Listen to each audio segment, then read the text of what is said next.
Кыргыз тили сабагы. Сиздер менен Мамбет Мамакеев атындагы гимназия мектебинин кыргыз тили жана адабияты мугалими Ажынаева Анара Акмадзияевна. Бүгүнкү сабагыбыздын темасы жаныбарлар. Сегодняшняя наша тема животные. Сабактын максаты окуучулар жапайы жана үй жаныбарларынын кыргызча аталыштарын билишет, өз алдынча сүйлөм түзө алышат. Жаныбарлар экиге бөлүнөт: үй жаныбарлары жана жапайы жаныбарлар.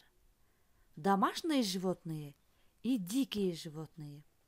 Үй жаныбарлары булар төмөндөгүлөр: жылкы, ит, мышык, уй, кой жана башкалар.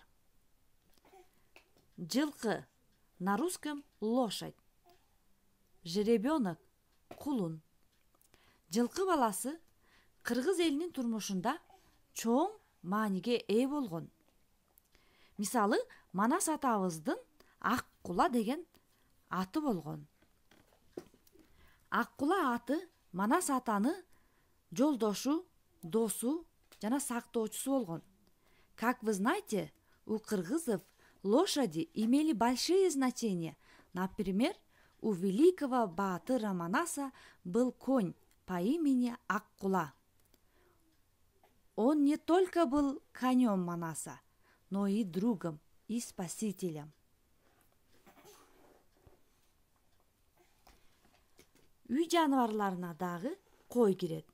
Койдун орусчасы овца, на русском овца. Козу, ягненок. Корова, кыргызчасы уй. Музо, на русском теленок. Коза, эчки, козленок, улак. Собака, ит, щенок, күчүк. Кошка, мышек, котенок, мый. Свинья, чочко. Поросенок, торопой. Эми жапайы жаныбарлар, дикие животные.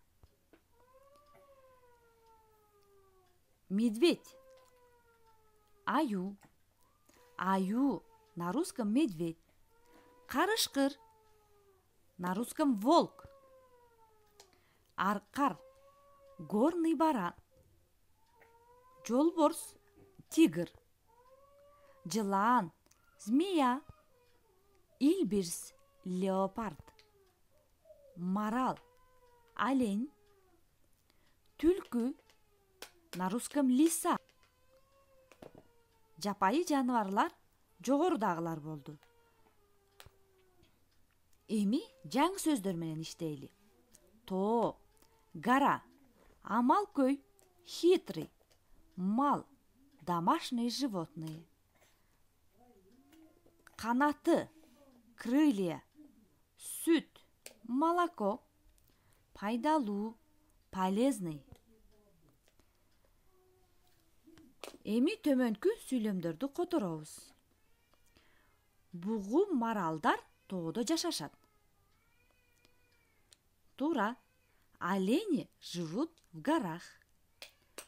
Түлкү амалкөй жаныбар.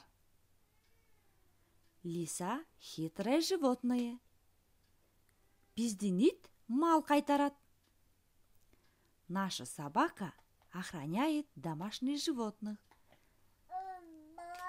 Уйдун сүтү пайдалуу. Молоко коровы очень полезное.